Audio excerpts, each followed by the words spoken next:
My name is Amanda. And I'm Kristin. And we are the Exorcisters. So sit back, relax, and let's get creepy. Welcome to episode 49. We have made it. We did. We made it through. Oh man, that was a busy season. Dude. October. All Halloween week. Every Friday, every Monday. That was a lot of stuff. Yeah. But we made it through. And we marathoned. And it was great. And we got to visit the Stanley. Yeah. That was I hope cool. I hope y'all enjoy. I mean, if you ever get the chance to even just tour, so they do, and I know we talked about this, but they do tours. You don't have to stay there to go, and they do a haunted tour, and they show you where all the ghosty rooms are, but there are people staying in them, so, like, you can't go in them. And, like walk by. Yeah, when we were there, they had tours, like, oh, this is the outside of that room, but there are guests there, and that's where Stephen King was. And we were the guests. It was great. We were the guests! Yeah, it'll cost you a fucking shit ton of money. Dude. So much money. It was expensive, but it was like a once-in-a-lifetime kind of experience. Exactly. Because even the Stephen King room is more expensive than their other haunted rooms because it's Stephen King's room. Like, does he own it? No. But basically, yeah. That's where he got the dream that inspired The Shining. So that's like, it was, you could feel just the history in that. It was so cool. It was, anyways, you can go check that out. Listen to The Shining, you know. Yeah. But we fucking made it. October was busy. It was good busy. Yeah. Like, October is always busy for us spooky bitches. And then my anniversary is on November 3rd. Today's the 4th. Your birthday is right after. My birthday's on November 1st. My mom's birthday is on Halloween. Yeah. So much stuff fucking in October. Busy. And this is posted on November 4th. And tomorrow I leave for my Mexico vacation. Yeah. Yeah. So. You excited? I'm excited. Good. People keep telling me I'm gonna get like poisoned and die. You're gonna get took. It's fine. It's fine. You can find a new co-host and just know that I died on the beach and I'm happy. Oh, okay, but nobody likes horror movies with me, so you can't die. Well, maybe you'll get a co-host that doesn't like a co-ghost. Genius. You need to watch The Ruins because that's what's gonna happen to you. You're gonna go to the ruins and these plants are gonna take you over. But what if I don't want to watch that before I go? Can I watch it after? No. You wouldn't want to watch it for you. Maybe we'll watch it when we're there. Yes. Okay. Do that. Well, I don't even think I said what we are doing in this episode. Oh, yeah. No, we haven't gotten to that. In this episode, we are going to be diving into the Alfred Hitchcock classic from 1960, Psycho. Yes. Started so much shit. A shitty remake with Vince Vaughn, Bates Motel. I mean, just... And I got to watch American this Psycho with in a way. You for the first time. Yes. Last year? Last year. Oh, yeah. I had never seen this movie. Not because I hadn't wanted to. It just was one of those things I just never made time for. It's so hard when you love horror because you love the ones you love and you just watch them. You just want to watch that again. And then you want to watch, like, if somebody hasn't seen it, you're like, oh, watch this. So I've watched the same ones over and over. But I was like, even before we started thinking about this podcast, I was like, I have to watch Psycho. You do. We have got to watch Psycho because I've never seen it. And man, between this and The Birds, I know Alfred Hitchcock was a shitty human being. Yes, but put that aside for a second. But, oh my god. He does amazing fucking movies. Dude, there is a fucking reason this is so highly coveted in not only our community, just film in general. Because this is just a masterpiece of film. From the acting to the cinematography to the directing to the writing. Just is so fucking good, and I can't say enough good things about this. And it's not like we are filmmakers or in that profession. We just love horror movies. But when a just general horror fan is so enthralled by this masterpiece, you know it's fucking good. Because that's what you want. The music, I mean, even never seeing Psycho until last year, I knew the fucking theme song. Everyone knows it. Like, exactly. You just grow up knowing it. Exactly. It's like one of those things. It's just like one of those things of pop culture that's just like you're born with. It's like the do. Nobody knows where that fucking comes. Well, it comes from Captain Kangaroo, but most people don't know where that comes from. Yeah, exactly. But everyone knows it. Right. Exactly. It's like the Halloween theme too. Yes. Everybody fucking knows it. So, and Jaws. Horror gave us so much good fucking music, dude. Why is it not loved by everyone? Why? Fucking Academy, Oscars, dude. Fuck off. Yeah. So if you haven't seen this, highly, highly recommend actually seeing it before you listen, because I feel like this is going to be one where we do talk about a scene. If you even care about ratings before, like, so you don't have to listen to the whole walkthrough, 5 out of 5 from me. 5 out of 5. I agree. Amazing. Yeah. Watch it and then listen to this, because I feel like we can talk about these scenes, but you gotta really have the experience. And first of all, especially psychological Anthony ones. Perkins, fucking amazing. The expressions on that man's fucking face, dude. God. No, I didn't do that. I'm super attracted to him. Just like so good and raw and like, and it's in black and white. So there's a lot you don't see as far as, he didn't need to use color saturation or bright or dark. It's just black and white. And that was a choice. It was both, actually. So he was put on such a small budget that he wanted to make sure everything was put on the screen. So yes, a part of it was because of the budget, but then yes, he really did want the artistic side of it.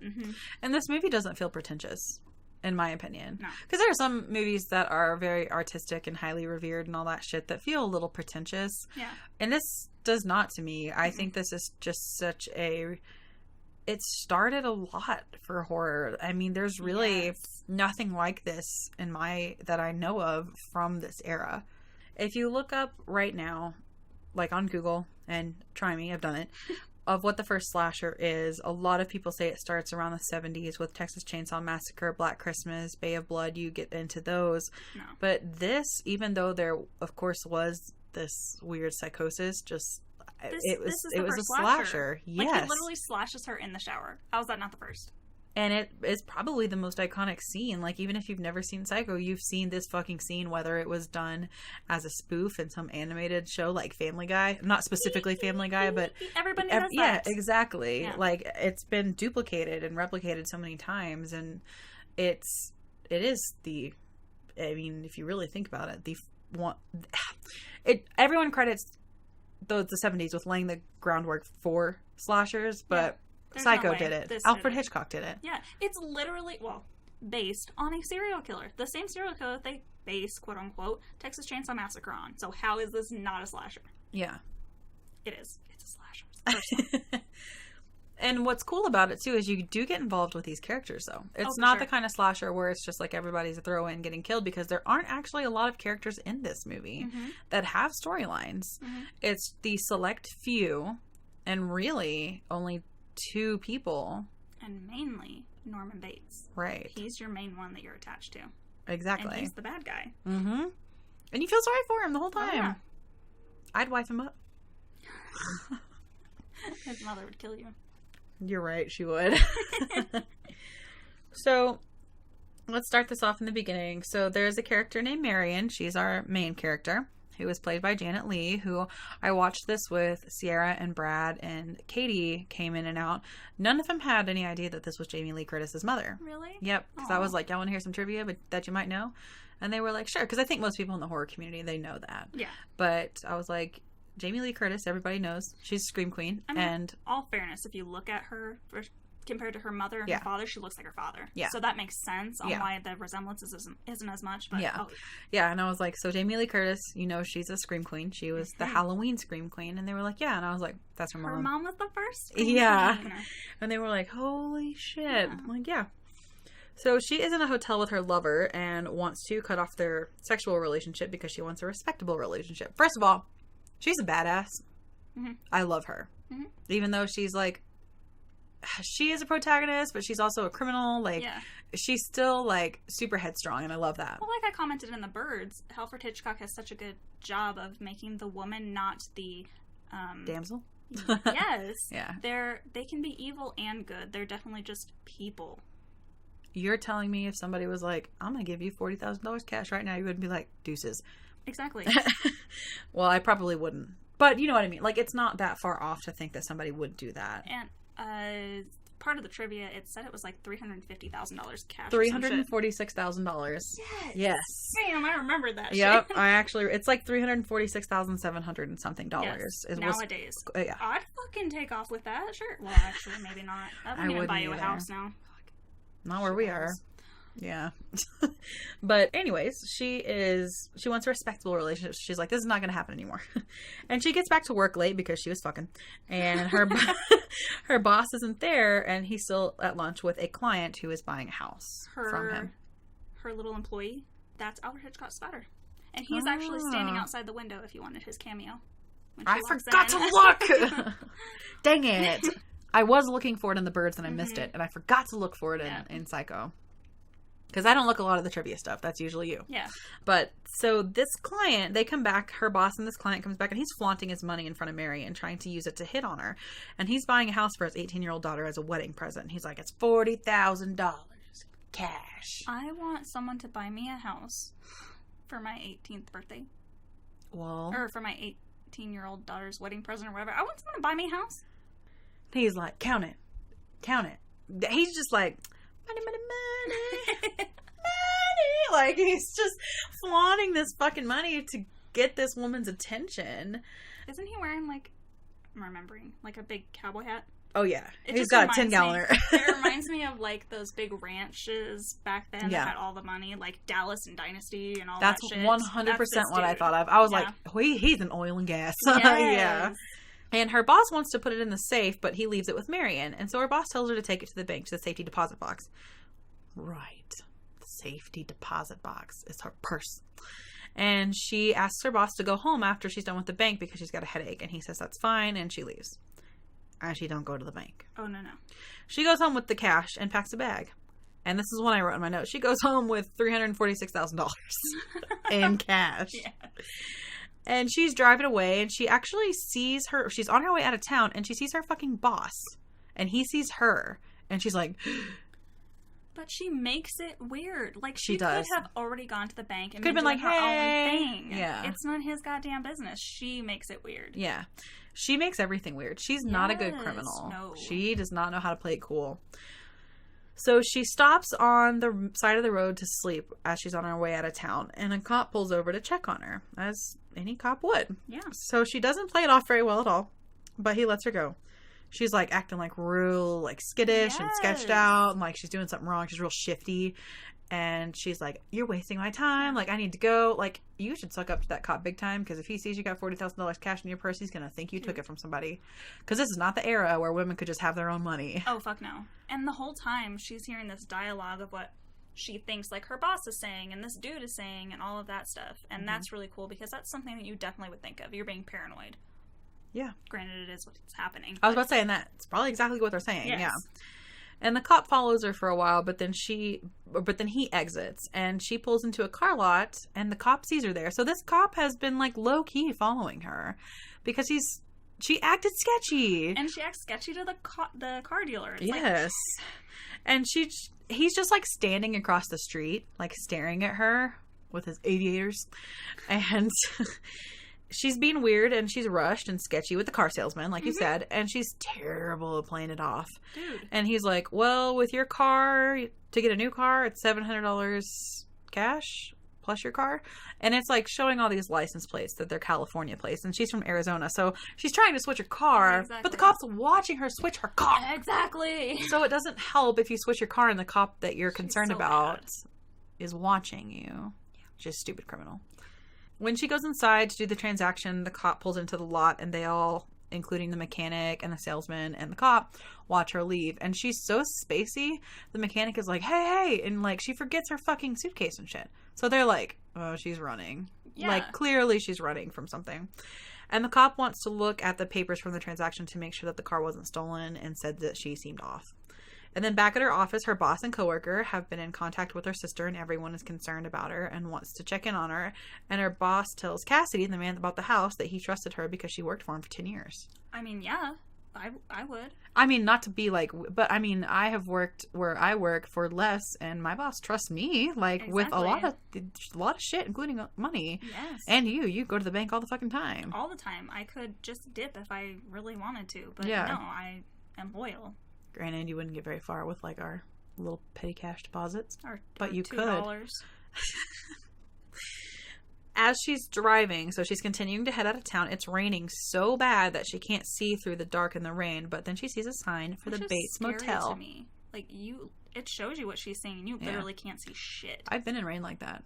Fucking terrifying. When I worked in Plano, Texas, and I lived in Forney, that's a pretty decent commute.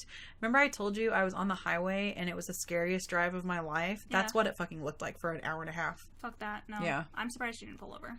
Was there nowhere to pull over? Well, people were just going so slow, I was basically parked anyways, but no, I just kept moving, and I knew the route so well that I knew when I needed to exit and stuff, but I was in a little tiny Tiburon, which had, like, tiny bit of ground clearance, and so I hydroplaned a lot, but I made it. I've been in rain like that one time, and it was across country, actually. I was driving to Massachusetts to visit my family, and driving back, and the only thing that saved me was big semis. Love you guys so much, because I just stuck behind them. They had all those running lights, and I could see. I just stayed there. That's what I mean, I don't think it was semis, but just the car in front of me. I was like, everybody's just following the car in front of them because of the lights. So, but she goes into the office of this motel, and there's no one there, but she sees a woman in the window of the house next to the motel.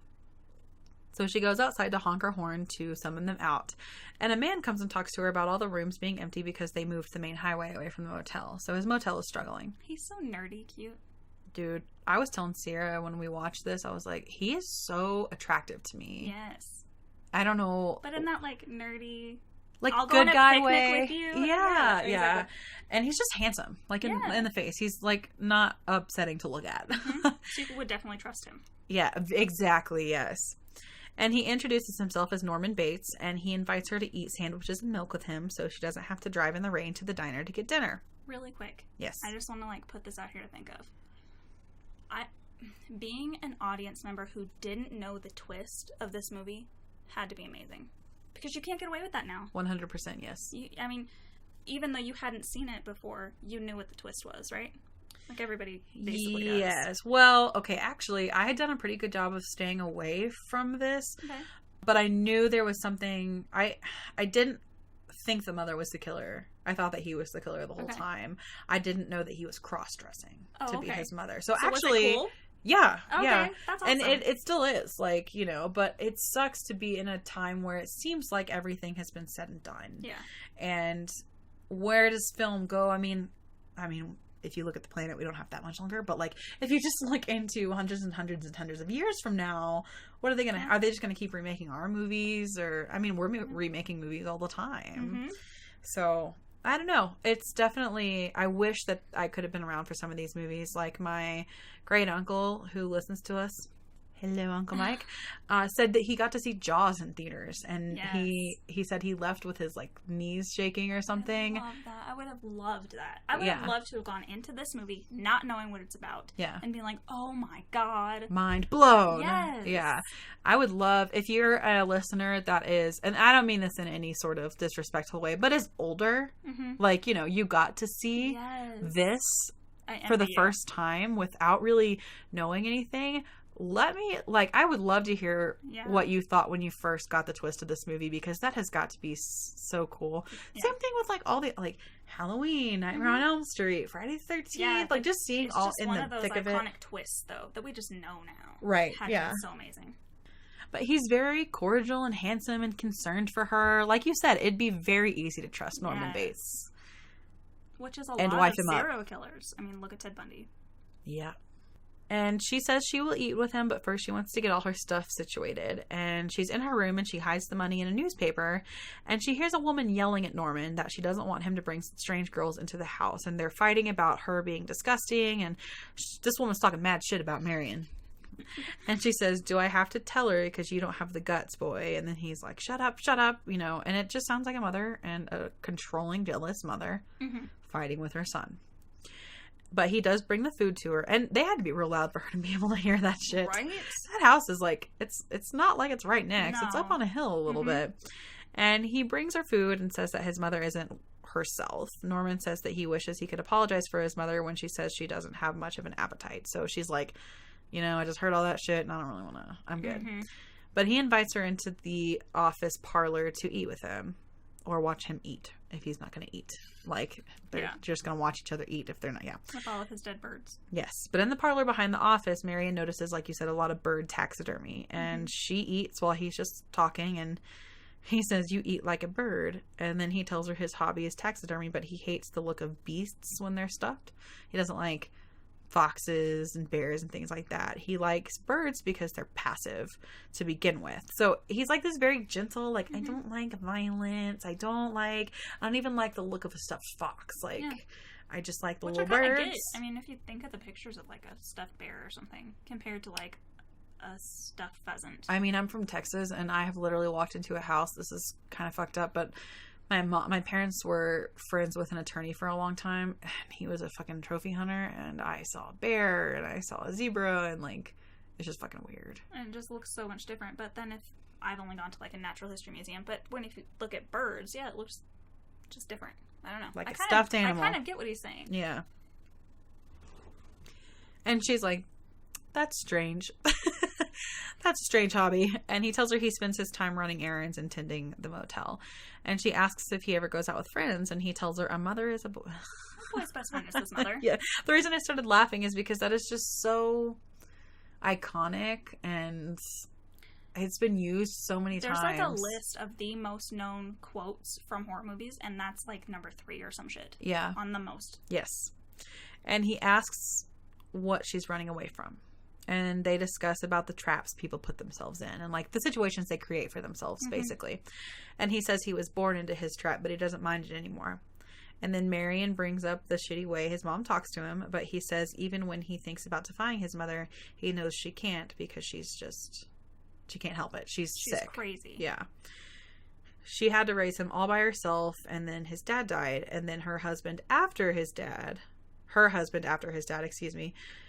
died also, and it was too great a shock for her. And she tells him he should go away somewhere, get away, and he says that he can't leave his mom. He says, I don't hate her. I hate what she's become. And, you know, if this is a true story, it's really sad. Because in a minute, she suggests putting her into a home, and he gets real upset about that. You know, really aggressive, too. Yeah. And what do you know about caring? She's as harmless as one of those stuffed birds. And he gets big mad, but then he digresses a little bit. He kind of catches himself getting worked up about this. And then he says, we all go a little mad sometimes. I love that. That is the best quote. That's scary. Yes. You watch him go mad for a second and then bring it back. That's terror. Yes. 100%. That's a serial killer right there. Because she's like, oh, okay. Struck a nerve there, you know? I mean, it's messed up and really dark to think of, but Ted Bundy, Jeffrey Dahmer, all of these serial killers do the same thing. They bring people into their lairs, and they're fine. They have a mask on, and that mask slips. And that's scary. That's some scary shit right there. Yeah. But their mask is on for so long that when it slips, it's like, he's just moody. Yes. Or that's a touchy subject. Too late. Or that. So she gets up and goes to bed and tells him in the morning she's going to go back to Phoenix to dig herself out of the trap she created. And she says, oh, my name is Miss Crane. And then he immediately sees that she lied about her name and where she's from in the logbook. So he's like, you're a fucking liar. Yeah. You're a sketchy bitch. And he goes back. Which also makes him realize people aren't going to be looking for her, maybe. Or at least they're not going to be looking under the right name. Right. And he goes back into the parlor and looks through a hole in his wall that looks straight into her room, and you get a straight shot into the bathroom. So in order to do that, Hitchcock used a camera that is most like the human eye. So it was like we were Norman looking at her. Isn't that cool? Point of view. It's those touches that Alfred Hitchcock does that makes him a master at this art. Nuancy. Yeah. He's very nuancy. This is going to be a very generalized statement, and it's certainly not all-encompassing, but sometimes the most creative, effective artists are the biggest fucking dickheads. Yeah. I mean, Roman Polanski. Even not in movies. Fucking Pablo Picasso is this amazing master. He was a fucking jackass. Yeah. He cheated on his wife over and over and over again for years in his little mansion away from his family. Yeah. Well, and now all these stories, because women are finally feeling like they can speak out against these big, powerful men, all these stories of these people that have been big, big players, like Bill Cosby, for example, and comedy, these masters of their art, and they're terrible fucking human beings. Yeah. Terrible human beings. And Alfred Hitchcock was also a terrible fucking human being. So he then gets this real spooky look, and he heads back up to his house. So she's sitting at the desk in her room and basically maths out what she has spent out of the $40,000. And then she rips it up and flushes the pieces. You know, she's really stupid in some regard, but she's also really, I don't know, like, if I just, like, jotted down some scratch paper, if I would even, like, think to go try to flush it. Oh, for sure. I don't know, like. This is the first time we've ever had a toilet flushing on camera as well. Really? Yeah, this is when everybody was so reserved that toilets... This is when we had the beds that were separate. We don't have king size or queen size beds. People don't sleep together. Yeah. People don't use the bathroom, so we didn't hear toilets. We didn't hear any of that shit. Didn't exist. And this was the first time. Was this the first time for a naked lady in the shower? Full on? I didn't get that. I mean, it's not like you get like a full frontal shot of her, but you do see from above, like about to anyways. So she does flush the pieces and she gets into the shower. And through the curtain, you get the iconic somebody's creeping up on her. You see the shadow silhouette. Like the door open? Yes. Fucking terrifying. Mm-hmm. She's having a good ass shower too. You can't hear anything in a shower. You have no idea that door just creaked open. Yep. And she whips the curtain back. Janet Leigh turns around and does her famous scream that I think we've actually used stills of twice now on our Instagram and Facebook. Scream queen. Yes. And it's the you know, and the knife, he just starts stabbing at her and you see this struggle, and she stays standing up for a while before slinking down and dying as her blood runs down the drain. And it is very campy in the way that, you know, she like reaches out and then she falls over. Yes. And her eye. Ooh, I can't do the eye. Yes. But the iconic that wasn't even supposed to exist. Alfred Hitchcock wanted that to be a silent fucking scene. And once again, kind of like Jaws, the sound person decided to go through and put sound with it, and Hitchcock heard it and he's like, fuck, you're right. It makes it perfect. Fuck. And this is Alfred Hitchcock, the one who never gives anybody credit for anything. So that's amazing. Yeah. And then we get the eyeball shot as she dies. And it literally zooms in on her eyeball for a good, like, 30 seconds. Do you want to hear something really cool about this? Yes. More trivia that I found so much trivia on this one. It's so great. And you're going to like this one because it's about eyes. Yeah. So, ophthalmologists actually wrote in to Alfred Hitchcock telling him that that's not what happened with a dead body. That her eye was still contracted. And that's not what would happen. So they actually told him that if you used a drop of belladonna, it would cause their eyes not to do that anymore. And Alfred Hitchcock took that and he did it in the rest of his movies. Interesting. Isn't that awesome? Yeah. And then you hear Norman yell, "Mother, oh God, Mother, blood, blood." And so, like, the mother went and killed this bitch that been hitting on her son because he's into her. Back the fuck up. Yeah. That's my kid. What the fuck? So he runs to see Marion murdered, and he's shocked and shaky, but he cleans up his mother's mess, and he wraps her body in the shower curtain, puts it in the trunk of her car, along with her stuff, including the money, and he drives it to the back of the property where there's this little swamp, and it sinks in. And it stops for a second. That's the best part. Yeah, because he's like, you're only left with Norman. That's your only person now in this movie, and it stops, and you're like, oh God. Even though his mother just fucking killed someone. Yeah. You're still like, oh God, he's gonna get caught. Yeah. It's like, what the fuck? Yeah. And then it cuts back to Phoenix, where Marion came from, and Marion's sister asks her lover if he's seen her because she hasn't heard. Y'all, we just had to stop for a second because a door just closed in Kristin's fucking house, and I know you got fucking spirits up in this bitch. She's gonna go check, so BRB. If that door slams while you're gone. Hey, you cannot. What you guys doing? Oh my God, I'm so scared. I didn't find anything.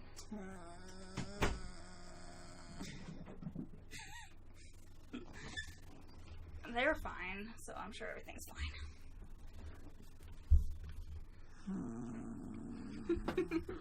Lila, Marion's sister, goes to ask Sam, her lover, if he's seen her because she hasn't heard from her. And Sam asks if Marion is in trouble, and a PI then comes in and says he's looking for the missing $40,000. And the private investigator goes around he's basically going to like follow her route out of town. Mm-hmm. And stop by all these like hotels or places she could have stopped. And all the sketchy ass places that he can easily ask if she was at. Exactly.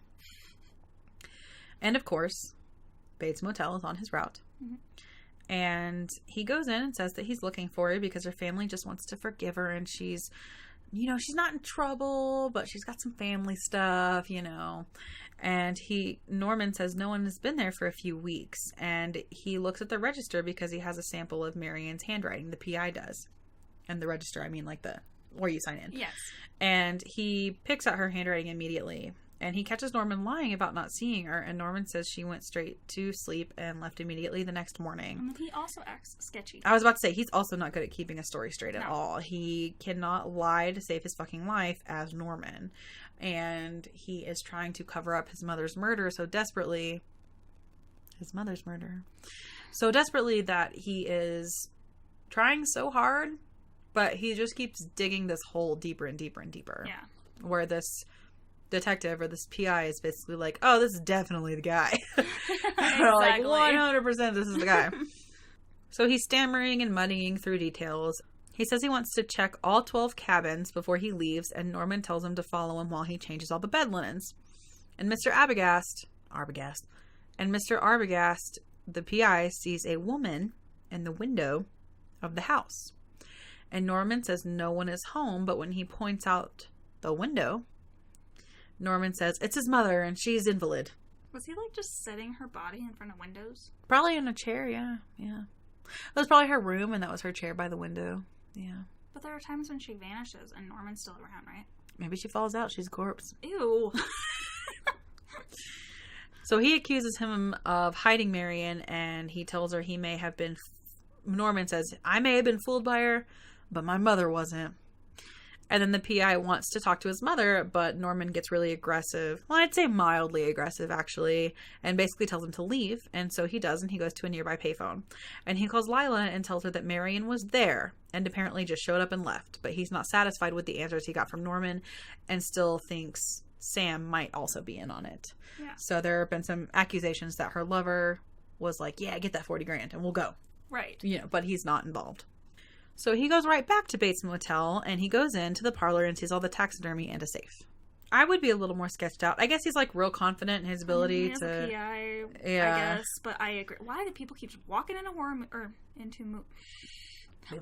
homes in these movies? I don't know, dude. And he goes up the stairs, and he gets stabbed by some crazy lady. Because he walks into the house. Like, he goes into the parlor, sees the taxidermy, and then he just walks into the house. Up the stairs, and then he falls down all those stairs. And you see his face as he falls the whole time. And then she, like, is racing at him and jumps at him to stab him more. Yeah. That, I think the fact that something is running down at you as you're falling backwards is more terrifying to me. Than the actual fall? Yeah. Because you can't do anything. You're falling. falling. You know she's coming for you. Yeah. And then it cuts to Norman sinking the PI's body in the pond. And he hears Sam calling out for the PI. So Sam is now investigating because they haven't really heard anything. Yeah.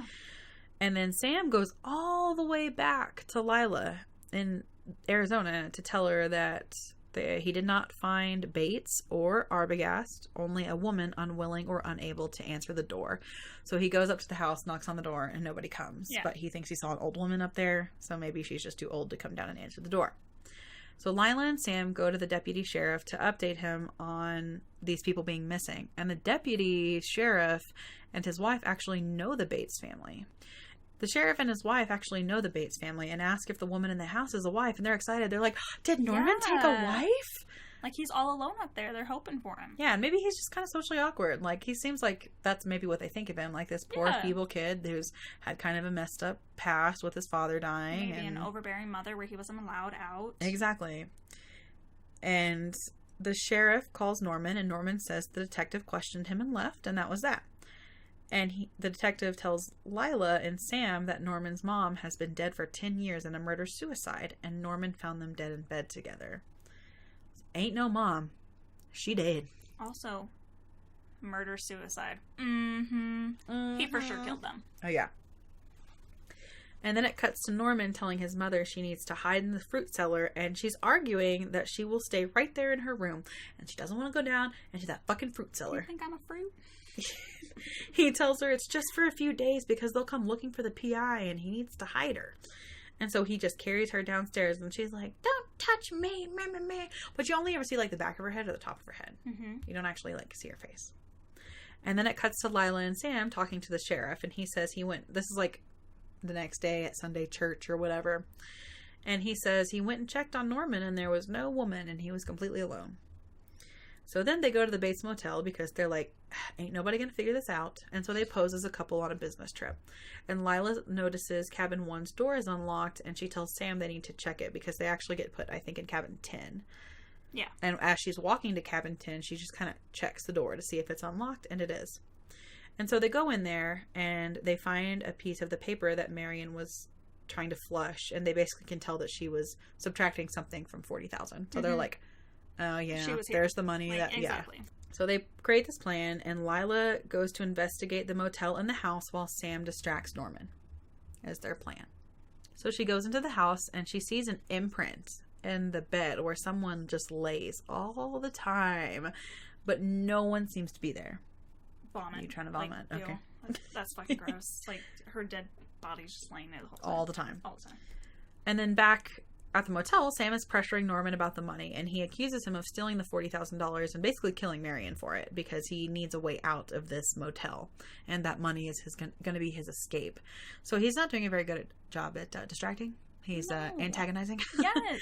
And then, of course, the men start fighting, and Norman knocks Sam out. And then he's like, the house, where's that one lady? Exactly. So he runs up to the house, and Marion runs downstairs, and she sees the fruit cellar door, and she goes in there to hide.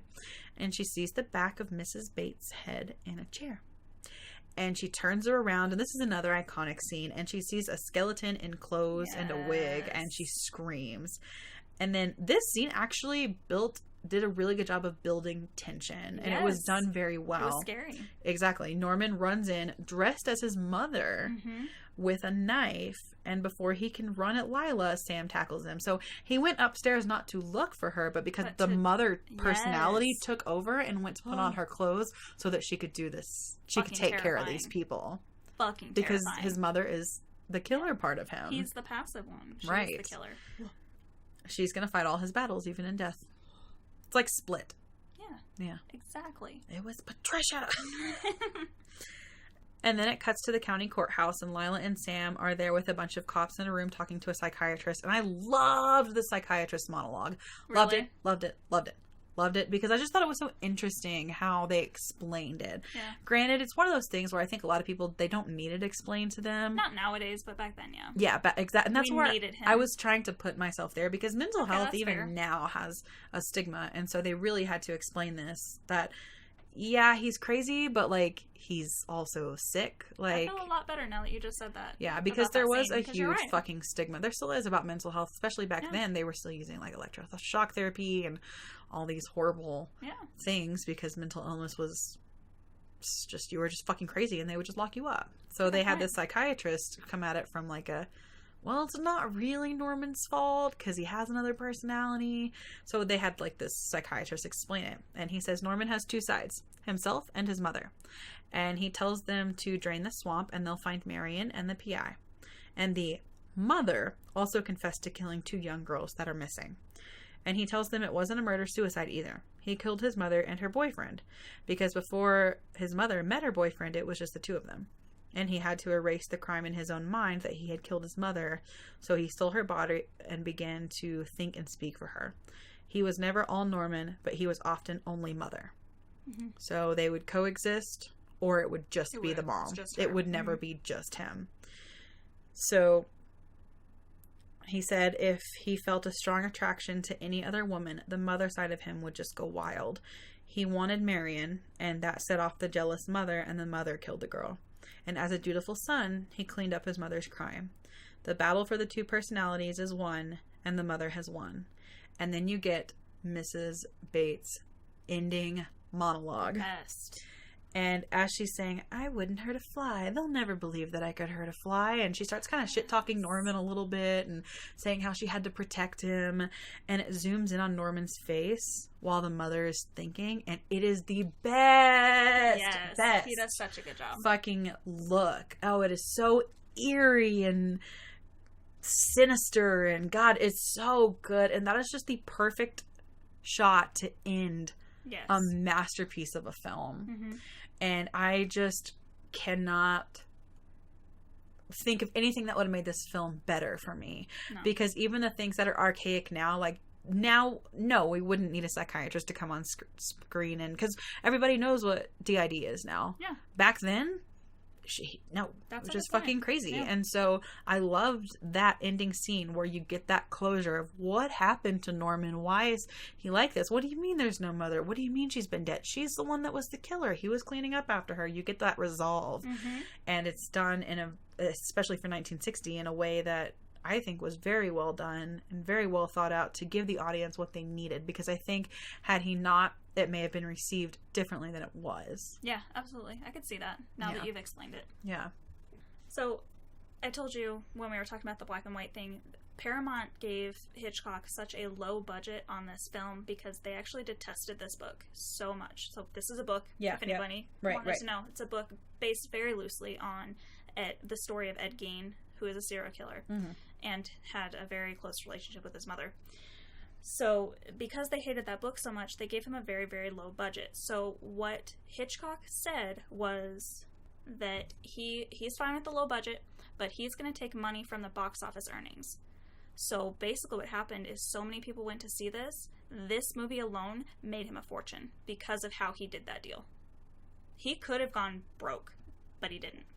Hell yeah. Because of that, like, he went all in on this movie. So Hitchcock anonymously bought the rights to the book. So the author couldn't tell anybody who he did it, so nobody knew it was going to happen. He anonymously bought the rights, and he bought out as many copies of that book as he could, as humanly possible, because he didn't want anybody knowing the ending. So much so that even the cast and crew didn't know the ending until they were filming the ending. That's fucking awesome. Isn't that awesome? Well, because like when you said, being an audience member, not knowing this, it not being such a massive part of horror and just pop culture in general, and for the cast not to even know, those are probably some pretty raw, like, inquisitive looks that they get in the end there. That's a masterpiece. And for Anthony Perkins, I don't know how far in advance he got his script and his part, but for him to know that and keep that and be able to also kind of toy with his co-stars, that would be fucking awesome and fun. Isn't that amazing? Yeah. People wouldn't do that nowadays. I feel. Maybe there is some artist out there who would do that, but I feel like Hitchcock is one of the few that would do something like this. He was just so innovative and inventive. So after the movie was released, Hitchcock actually received a hateful letter from a father who said his daughter wouldn't take baths because of diabolique, which, I don't know if you've ever seen it. It's a French horror film where a man is in a bathtub and he's dead, quote unquote, but he's not. He comes back to life and gives his wife a heart attack. That's basically what it's about. His daughter wouldn't take baths because of that movie anymore, and then after this, she wouldn't take showers anymore. And Hitchcock told him, he's like, you can take her to the car wash. He didn't give a fuck. But even the car wash. People were so, hose her down. Yes, people were so affected by this that even Janet Leigh was profoundly affected by this because she really realized how vulnerable women were in the shower. She didn't take showers the rest of her life. She only took baths because of this movie. I mean, especially when this was such a new thing, these crazy people killing, I could see how acting in that, and you hear a lot about horror actors and actresses really putting themselves through really dark, and most actors and actresses, if they're doing a dark part or a dark movie, putting themselves in that. And I think it would be hard, especially because that is immortalized forever. I mean, could you imagine? I mean, you've talked about the cat and mouse chases. I mean, when it comes down to basic biology and survival skills, fight or flight. When you're racing around on the playground as a child, you get that adrenaline and that fear that someone's going to get you. They're not going to do anything. They're going to get you. Do you remember how scary hide and seek? I don't know if you ever played much hide and seek, but it's scary when you're waiting for someone to fucking find you because you're like, oh god, he's right there, he's right there, he's right there, he's right there. Just in hide and seek, and you know they're just going to be like, you're it. They're not going to fucking kill you, but it's still very primal. Yeah. Or even if you're just playing with like your loved one. I mean, I do this with Connor. Like, you're trying to race them, and you know that they're going to get you, and you feel that adrenaline and that fear. 100%. You're doing this as a job. I could see that being terrifying. And you can't giggle it off either. Because, like, you know, if you get like that, you're like, running away to keep it lighthearted without being like, fuck, you know? So could you imagine doing this scene when she was anticipating, like, she knew the door was going to open, she knew someone was going to come and get her, but she had to wait. She had to wait in that shower for that scene. Yeah. I get in that head. That's when I think that actors and actresses really are worth it. Yeah, like, I agree. They have hard jobs. I agree. I mean, I don't think it's shocking to anybody that this gets a 5 out of 5 because we already said it. Exactly. And again, I just can't say it enough. There's not like there's a lot to dive into here, but it's just so fucking good. The really first use on camera that we've got of this multiple personalities, or DID as we know it today, because a lot of movies took from this, a lot of books took from this book and this movie that just created, I mean, like I said, Split and all sorts of things like that. There's whole interesting, and I think horror Club. Yes, I think a lot of horror movies shed light on mental illnesses that would otherwise be swept under the rug, and maybe gave them some attention to be looked into a little bit more, or maybe made them a little bit more mainstream. Granted, it wasn't always for the best, because when we see mental illness and we see people that are killers and that kind of thing, doesn't always give, like schizophrenics, for example, or schizophrenia, DID, a great fucking, name, you could say. But it does at least make the name known amongst the general population to kind of start that normalizing process. Yeah. So I think horror does a pretty good job of that when it does it well. I mean, if you want your drama that I think is horrific, you have Requiem for a Dream. God, that is a fucked up movie that is about mental illnesses, and whether addiction. They are caused by drugs or not. And even before drugs, we have addiction, mental illness. Yeah. That is a fucked up, that's a drama, but I think that is a terrifying movie. Mm-hmm. It is, yeah.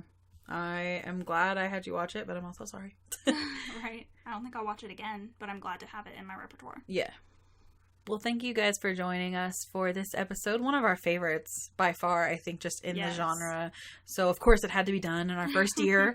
But if you want to hang out with us on social media, you can follow us on Facebook and Instagram at The Exorcisters Podcast. You can find us on Twitter at The Exorcisters. And if you have any desire to email us about anything that you've seen we have coming up, if you have movie suggestions or feedback at all, you can email us at theexorcisters@gmail.com. And you can also find us on our website at exorcisters.com. And next time, he used to write for a living, now he's writing to save his life. Till then, stay creepy.